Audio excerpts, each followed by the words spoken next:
मैं और मेरा फ्रेंड एक दिन डिस्कस कर रहे थे कि हमारी दुनिया में कितनी जगह पर हमें अनफेवरेबल सिचुएशंस आ जाती हैं और हम उसे रेजिस्ट करते हैं। अगर कोई मेरी बात नहीं मानता तो गुस्सा आ जाता है, कल प्रेजेंटेशन है तो चिंता करने लग जाते हैं, कोई काम फटाफट करना है तो इम्पेशेंट हो जाते हैं। मुझे लगता था कि अगर अनफेवरेबल सिचुएशंस हैं तो नेगेटिव इमोशंस भी होंगे, और नेगेटिव इमोशंस हैं तो हम सिचुएशंस को ठीक से डील कर नहीं पाएंगे। मेरा फ्रेंड बड़ा इंटेलिजेंट था। मैंने अपने फ्रेंड से उसके विचार पूछे। मेरे फ्रेंड ने बहुत अच्छी बात बताई। उसने कहा कि हम अनफेवरेबल सिचुएशन से रेजिस्ट इसलिए करते हैं क्योंकि हमें दुनिया की नेचर को हमने समझा नहीं है। हमें दुनिया को थोड़ा ब्रॉड पर्सपेक्टिव से समझना होगा। इस दुनिया में इनफाइनाइट पॉसिबिलिटीज हैं। यहाँ राम भी है तो रावण भी है, यहाँ ओसामा बिन लादेन जैसा टेररिस्ट भी है तो महात्मा गांधी जैसा ह्यूमैनिटेरियन भी, मदर टेरेसा जैसी पीसफुल पर्सन है तो हिटलर जैसा व्यक्ति भी है। यहाँ हेल्थ है तो डिजीज भी है, प्रॉफिट है तो लॉस भी है। हम समझें कि इस दुनिया में इनफाइनाइट पॉसिबिलिटीज एग्जिस्ट करती हैं। यहाँ हर तरह के इंसान हैं। हम अपने वर्ल्ड व्यू को ब्रॉड करें। अगर हम पानी में तैरने जाएं और चाहें कि गीला ना हो तो कैसे पॉसिबल है? ऐसे ही हम इस दुनिया में रहें और हमें अलग अलग तरह के लोग और सिचुएशंस को फेस ना करना पड़े तो ये कैसे हो सकता है? तो रेजिस्टेंस क्यों? जो जीवन में आता है आने दीजिए। मुझे ये बात समझ में नहीं आई। मैंने पूछा, अगर रेजिस्ट नहीं करेंगे तो शांत बैठ जाएंगे, और शांत बैठ गए तो हम कोई रिस्पॉन्ड नहीं करेंगे तो ये तो मामला गड़बड़ है। तो मेरे फ्रेंड ने मेरे को समझाया, रेजिस्ट ना करने का मतलब है कि इस बात को एक्सेप्ट करो कि ऐसा भी दुनिया में हो सकता है।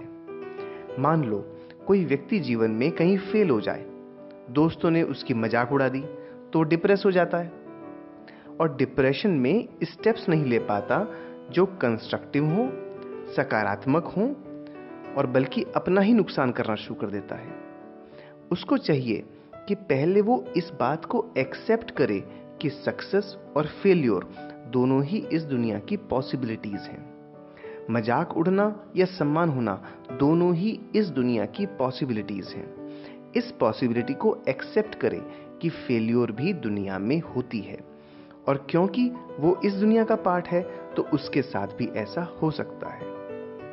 अब वो सोचे कि क्या स्टेप्स ले जो कंस्ट्रक्टिव हों, डिस्ट्रक्टिव नहीं। ऐसा करने से हमारे अंदर depression, worry, anger etcetera negative emotions नहीं आते, और शांत दिमाग से हम सिचुएशन को अच्छे से टैकल कर पाते हैं। वरना तो हम नेगेटिव इमोशंस में गलत तरीके से रिएक्ट कर जाते हैं।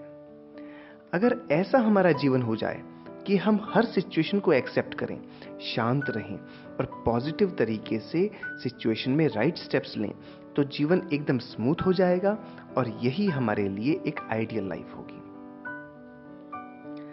मेरे दोस्त की बात समझ में तो आई, फिर भी मैंने पूछा, यह कहना तो बॉस बड़ा आसान है, मगर करना कितना कठिन है? नेगेटिव इमोशंस तो आते ही हैं।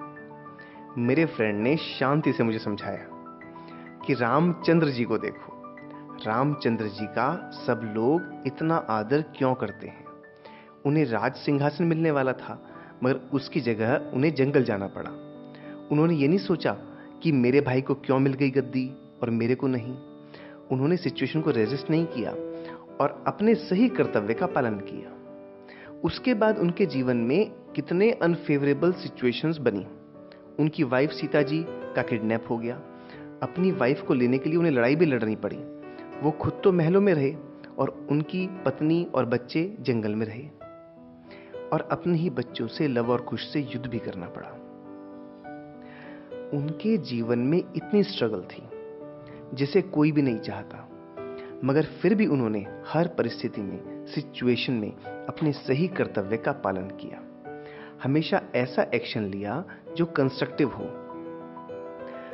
हर सिचुएशन को एक पॉसिबिलिटी के रूप में एक्सेप्ट किया और आगे बढ़ते, तभी वो मर्यादा पुरुषोत्तम राम कहलाए।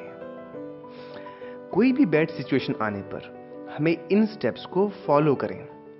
हम सबसे पहले पॉज करें और नेगेटिवली रिएक्ट ना करें।